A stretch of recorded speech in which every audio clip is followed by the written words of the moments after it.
Good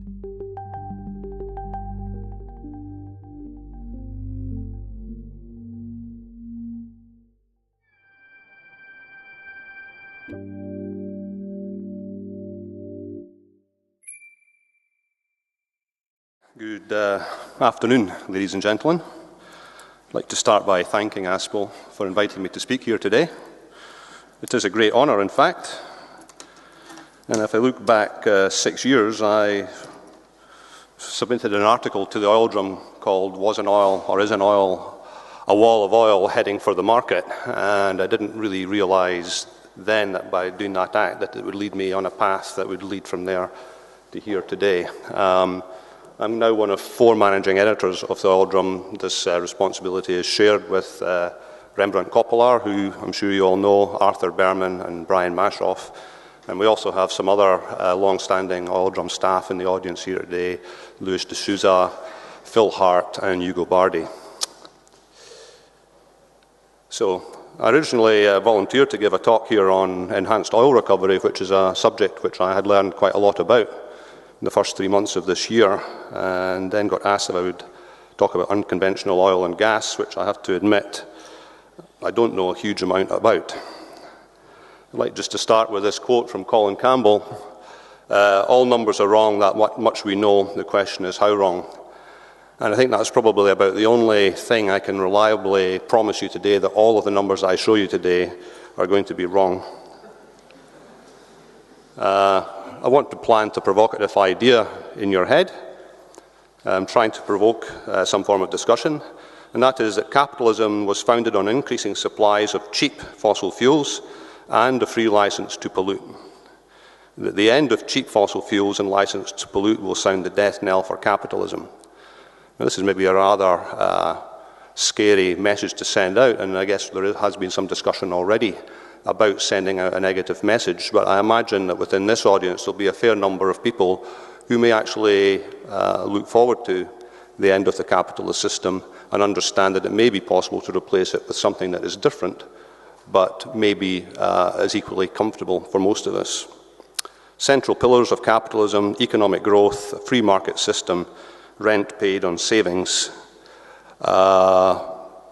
Certainly economic growth and the lack of it is very much in the news every day. Rent paid in savings is what provides individuals with pensions. A rough outline of what I'm going to talk about: give an overview of what is unconventional oil and gas, how much is there, how much may be produced, and this is a discussion of resources versus reserves. The fundamental difference between oil shale and shale oil, which are being just willfully interused in many reports these days. I'm going to look at the broken gas market that we have in North America. I want to look at the net energy of all the various energy production systems that we have. This is getting into thermodynamics and physics. And also to point out that I, at the end, will have more questions myself than answers. So what is unconventional oil and gas? Conventional oil and gas occurs in reservoirs in the subsurface. We drill a well, the natural reservoir energy allows the oil or gas just to flow to the surface. It's very, very simple. It gets a little bit more difficult when you do it in deep water. It gets even more difficult if you do it in overpressured reservoirs. The unconventional oil and gas is stuff that requires a lot more effort to get out of the ground. And most of you will be familiar with the list I have here: tar sands, heavy oil, enhanced oil recovery, which is the principal mechanism there is CO2 injection into reservoirs in North America, which does turn a very handsome profit. Oil shale, shale oil, shale gas, and coal bed methane. Those items in red are the ones I'm going to talk a little bit more extensively about today. We then come into a different part of the list here. Methane hydrates, I don't believe, are ever going to be produced and produce any primary energy. All of those above this line here, I believe we can produce some primary energy from them, but we're also going to use a hell of a lot of energy in accessing that primary energy. Below the line here, then, we have coal to liquids, gas to liquids, and biofuels, which actually don't produce any primary energy at all. This is a way of converting one form of of fuel into another form of fuel, using energy to do so. We choose to do that because we perceive there is an enhancement in the quality of the energy that we have available to us, and that is mainly converting other forms of fuel into liquid fuel. In following the overall discussion, it is important to have an understanding, at least a general grasp, of the difference between resources and reserves. And it is actually, in reading the literature and in trawling the internet for information, it is actually very difficult to establish in many instances in reports what people are actually talking about. Are they talking about volumes of oil and gas that we really do expect we're going to produce, or is it some kind of wild guesstimate about how much there might actually be in the ground? This is the SPE classification, which has got production up here, discovered reserves, and the discovered reserves are divided into proved, probable, and possible. We then have what's called contingent resources, which is stuff that has already been discovered, which also has varying probabilities of being produced. And then we have the prospective resources, which are undiscovered. And we already had the discussion about the impact of price on production. A higher price moves possible reserves into probable, and it also moves contingent resources into reserves. And that's the impact of higher price. We're able to expend more money and more effort getting at more of the stuff that's down there. And an important message here is technological change and innovation, the inventiveness of mankind, and business, which is otherwise price and economy.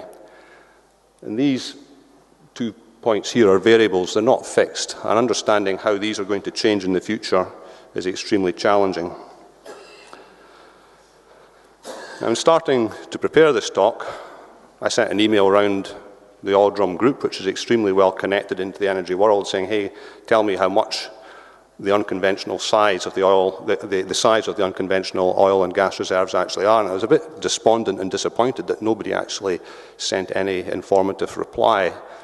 And I hope then I might find in a book somewhere that this was actually documented somewhere, because on many occasions I've seen this kind of resource pyramid presented in cartoon form, but really wanted to know what definitive work had been done already to try to quantify this. And I was rather disappointed to learn that, well, nobody could actually give me this, so I've had to go out and do a bit of data mining myself.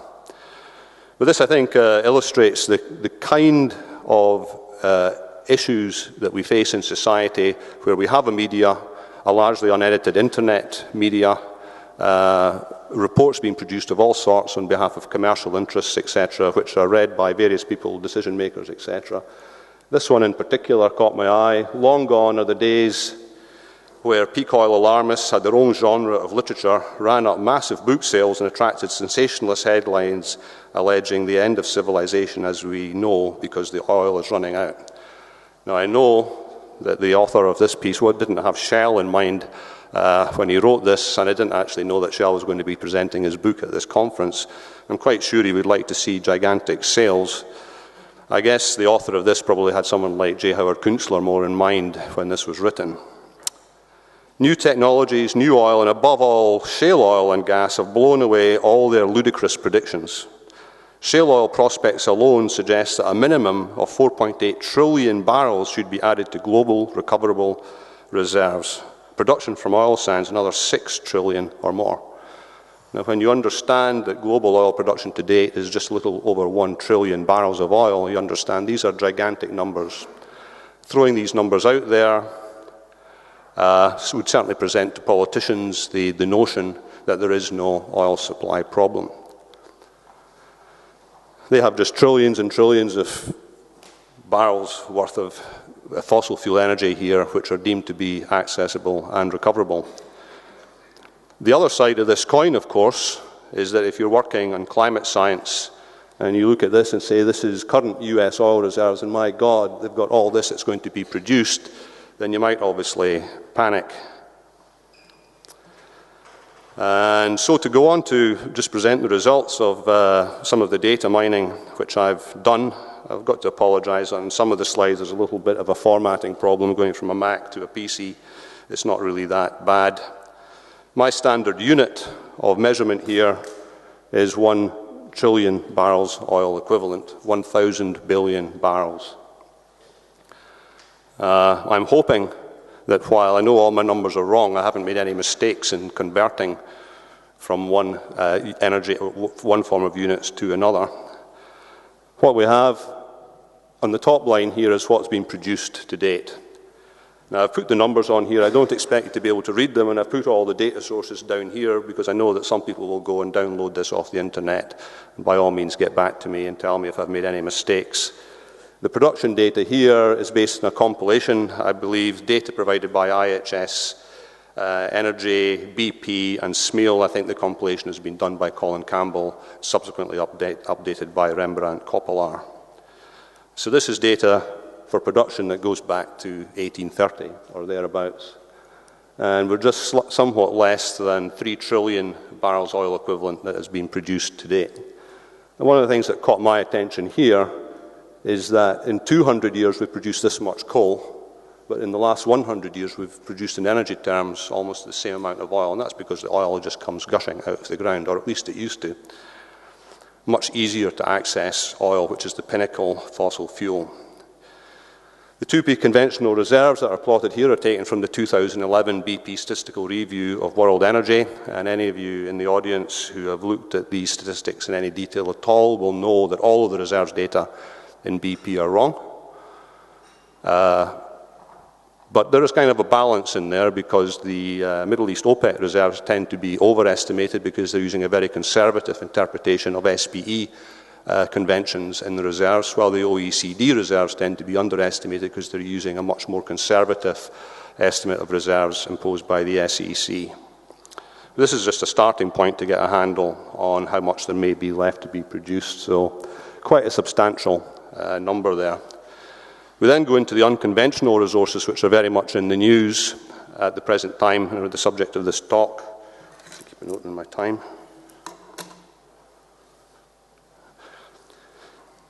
And we see we have this potential for absolutely gigantic unconventional resources. This is a resource pyramid and not a reserves pyramid. We have oil shale here, not shale oil. I'm going to tell you the difference between oil shale and shale oil in a moment. We've got tar sands, this is enhanced oil recovery, tight gas, coal bed methane, and shale gas. And the sources of the data are below there. Now, it's possible to take a totally different view of this if you ask the question how much of all of this material we're actually going to produce. One of the first problems that we see is that going down this pyramid, we have decreasing energy return on energy invested, increasing cost, and increasing pollution from extraction. And this is very important. If our capitalist system is indeed founded on decreasing cost and a free license to pollute, if we're going to continue to produce increasing amounts of pollution by producing this stuff, then we're going to be in trouble. So this is the alternative view of what might actually come to pass in terms of how much of these fossil fuels we're actually going to produce. So the top line here is the same as before. The middle line here, the view of conventional reserves, is that developed by Dave Rutledge using his form of curve fitting to existing data. And below the line here, I've called on various sources, actually relying quite heavily on a PhD thesis produced by Steve Moore, who I hope is in the audience today because he's due to be involved in the next session. So just to put up the resource-based view against the reserves-based view, you can see these are two totally different types of scenario that need to be managed. The reserves-based view, oil shale has disappeared altogether. Now, I tended to agree with Steve on this point that it's unlikely that we will ever extract any oil shale. I then did a little bit of reading about the oil shale industry in Estonia, which gives a rather different perspective there. You can see that shale gas is dramatically reduced. We still have a number there of 45 billion barrels oil equivalent to be produced from shale gas. That's a staggeringly huge number. So this is not saying that shale gas isn't going to be relevant at all. It's just its status is very, very drastically reduced from this resource base. It seems likely that there are going to be a few sweet spots in shale gas that will be produced, but by and large, a lot of the resource estimates at the present time are based on a lot of hope. If this turns out to be a greater resemblance of reality, then this actually places us into the context of just marching slowly into an energy crisis as the supplies of cheap fossil fuels decline. If this turns out to be closer to reality, then obviously we don't have any immediate energy supply problem, and the amount of total greenhouse gas emissions might be substantially larger. There are about 8 trillion barrels of oil equivalent in the top model and about 16 trillion barrels oil equivalent in the bottom. I want to now go on just to talk a little bit about the energy return on energy invested, and this is drawing heavily on the work of others, in particular Charles Hall and Nate Higgins, who's, I know, with us now in the hall. When I first read about this, I actually first read about this in Richard Heinberg's book. I immediately twigged something that I never knew anything about before, but it's a concept that a lot of people, I guess, still grapple with, and not everybody agrees with it. The EROEI is quite simply the ratio of energy procured over the energy used to procure that energy. So if we have a means of producing oil or gas, and let's say we have a means of producing 10 barrels of oil, but we use 1 barrel of oil to produce that oil, then the energy return on energy invested is 10, and the net energy that we have available to society is the energy return on energy invested minus the 1 barrel of oil we use, which would be a value of 9. And I say, based on the work of others, I produced this chart several years ago now, called it the net energy cliff, which is an expression of net energy as a percentage of EROEI. So we have EROEI on this axis and the percentage of net energy on this axis. And perhaps the best way to conceptualize this is that if we have an EROEI of 2, we would be down here. We would have a net energy of 1, and the net energy as a percentage of EROEI would be 50%. What this representation shows is that in blue here, in our energy system, is the energy available to society, whilst in red is the energy that society is using to get its energy. The energy available to society is what pays for our schools, hospitals, healthcare, welfare system, all of our food production, manufacturing. That is the net energy available to society. Hall and his co-workers have suggested that there's some form of minimum average EORE, energy return on invested, that is required for industrial society to function, somewhere around a number 7. And you see in this chart, you can get an understanding for why that is the case. That for so long as we're over here, it really doesn't make any difference if you have an energy procurement system that's got a value of 40 or a value of 30 or indeed a value of 20, that the amount of energy we're using to get at the energy doesn't change that much. But as we come down to these low numbers down here, we fall off this net energy cliff. This point is not constant because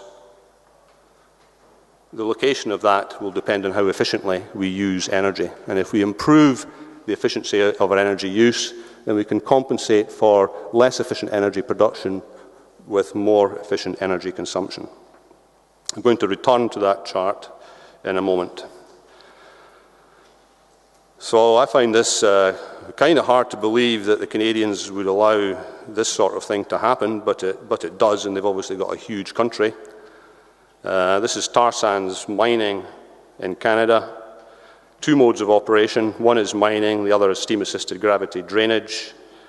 They've actually achieved impressive production statistics, around about 1.5 million barrels a day, with combined reserves of about 170 billion barrels. And if you look at the reserves over production figure there, you get 116 years. If they double their production, that ROP will drop to 60 years, and if they quadruple it, it's going to drop to 30 or so years. There are large energy inputs to recover the bitumen and convert this to syncrude. I came across this pair of interesting charts in a report by the RAND Corporation. At the top here is the actual bitumen production in millions of barrels per day. The bottom chart shows the amount of natural gas that's used to actually produce that bitumen. And just looking at the gas production in itself, you find out that the tar sands have got an EROEI of less than 5.5, much less than 5.5. This calculation doesn't include the diesel, transporting and pipelines, refining, the personnel and distribution costs. And Charles Hall and co-workers done a meta-analysis of the EROEI of the tar sands and come out with a value of about 3, which to me seems about right based on the energy balance you see in looking at the natural gas itself. It's extremely low. Now to go on to look at the fundamental difference between shale gas and shale oil. This fairly simple cartoon here. I'm a geologist. It's like working with simple cartoons. This is a kind of a depiction of a conventional reservoir. In yellow would be sand that would be filled with either gas or oil, and the shale, which is the very fine-grained muddy rocks which don't actually act as reservoir in normal circumstances. And a good conventional sandstone reservoir would have high porosity, so that's lots of holes to contain the oil and gas, high permeability, ease of flow. A high gas-oil saturation means it's full of oil or gas with very little water in there, and we'd have good connectivity. In other words, all of the sand is connected. And the point here is a single vertical well can theoretically drain most of the oil or gas, recoverable oil or gas, from that kind of reservoir. If we go on to look at shale, which is obviously very much in the news, we have almost the reverse kind of situation. But in shale, most of the reservoir doesn't contain any recoverable gas. It's impermeable, got low porosity, low permeability. But it has lenses within it which are slightly better. And those lenses might contain some oil or gas. The trouble here is we can put a very expensive horizontal well through this and we can actually miss all of the oil or gas that's present. And so we overcome that problem by fracking it, by pumping a lot of water down the well to increase the pressure to actually cause hydraulic fracturing of the reservoir. And we then pump beads in to keep these fractures open. And that allows the gas or the liquids to flow from these isolated lenses into the wellbore. And we do have to take our hats off to the US oil and gas industry in that the shale gas production has really shown this fantastic rise. This is January 08 here to November 11, a rise from 5 billion cubic feet per day to nearly 25 billion cubic feet per day at the present time. So that looks fantastic, and the thing that I've been wanting to see was the overall impact of this on the US natural gas production. So you can see that it's really not that huge, but it is a very crucial change in that US natural gas production in 2010 has reached a level not seen since the early 1970s. So this is the glut of gas that has been produced. And of course, you cannot produce a glut of gas without having some consequence on your market. The idea to drill all these very expensive gas wells came when the gas price was high. The gas price here is in black. But bringing this little bit of gas onto the market, combined with a little bit of recession, has caused the gas price to collapse. And I'm taking numbers here. That was actually, I need to acknowledge Arthur Berman, who sent me this chart. Arthur maintains that the price required for profitable shale gas production is here, but it's being produced down here, and otherwise it's being produced at a loss. And of course, producing shale gas at a loss, the companies have stopped drilling. The coloured zones here represent the drilling activity, and this is one of the main shale gas players, Chesapeake Energy. To what extent the commercial success of this venture is reflected in the share price. I'll let you make your own mind up. How can this be addressed? I can only think of three ways. Either the US puts an additional tax on conventional gas production to make shale gas price competitive with it. I don't really see them doing that. Or the super major gas producers get together and form a cartel to fix the price. That would currently be illegal in the USA. Or the industry is nationalised. But this is obviously, if Arthur's assertion that this is what is required for profitable shale gas production, the current situation is not sustainable. Okay, very brief description of the difference between shale oil and oil shale. Shale oil is like shale gas. It occurs in these isolated lenses and can be produced by horizontal wells and fracking. Oil shale is in fact a shale. It doesn't contain any oil at all. Oil shales are in fact more of the source rock precursor to oil. They contain an organic rich material called kerogen. And I guess the best way I could describe this, if you look at the shale oil estimated resources in the USA, it's 24 billion barrels of oil. That's probably an overestimate. The back-end, the more reliable numbers for the back-end, I've seen it closer to 4 billion barrels. It's completely erroneous to then extrapolate from that to the 2 trillion barrels of oil that are unrecoverable in oil shale. The 24 billion barrels could be likened to a nice peaty malt whiskey, the 2100 billion barrels to the peat. Just mention in passing that there is an active oil shale industry in Estonia, where I learned to my horror that they're actually strip mining this and using it rather like coal in power stations. They're not actually converting it to oil. So to the net energy cliff. We've seen that point already. I'm drawing heavily on a paper by Guilford et al., which is part of Charles Hall's group. Pre-1919, oil production in the USA was way off here somewhere. As time passed and we're accessing more and more difficult resources, the net energy fell. By 1982, it was asserted to be down there. By 2007, down here. And we're looking at shale oil somewhere there. The value for shale oil was given to me by Gareth Roberts. I don't have any way of verifying that. Tar sand somewhere there, and oil shale somewhere here.